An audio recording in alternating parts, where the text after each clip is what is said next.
इसका नाम सुन के फ्लावर समझे क्या?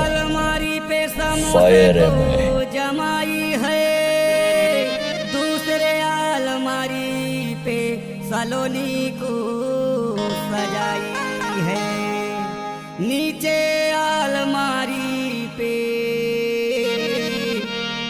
रसगुल्ले को जमाई है।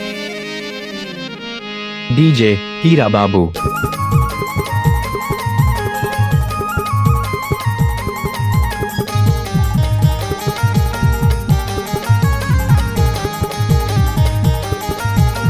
डीजे हीरा बाबू।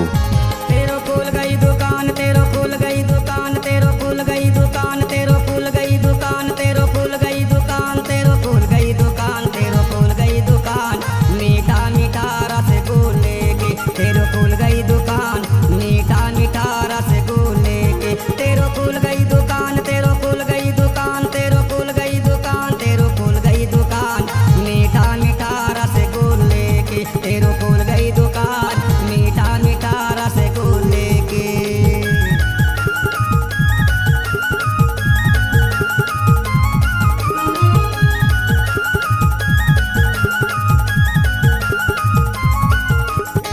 डीजे हीरा बाबू।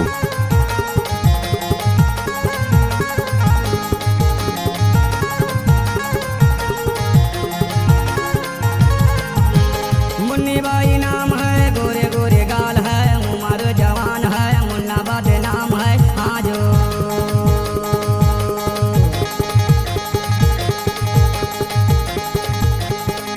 डीजे हीरा बाबू। मुन्नी बाई नाम है, गोरे गोरे गाल है, उम्र जवान है, मुन्ना बदनाम है। हाँ जो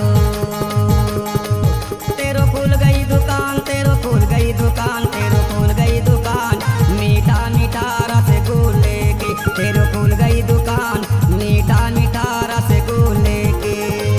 तेरो खुल गई दुकान, तेरो खुल गई दुकान, तेरो खुल गई दुकान, तेरो खुल गई दुकान, मीठा मीठा रसगुल्ले के। तेरो खुल गई दुकान, मीठा मीठा रसगुल्ले के।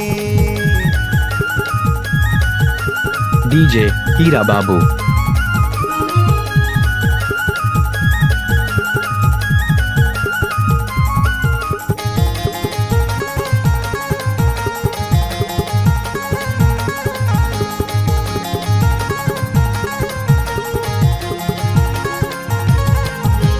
लाइन पे दुकान है, बढ़िया सामान है, मीठा जुबान है, मुन्ना परेशान है। हाँ जो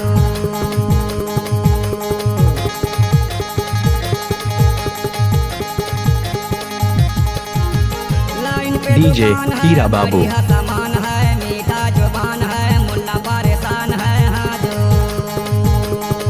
तेरो खुल गई दुकान, तेरो खुल गई दुकान, तेरो खुल गई दुकान, मीठा मीठा रसगुल्ले के। तेरो खुल गई दुकान, मीठा मीठा रसगुल्ले के।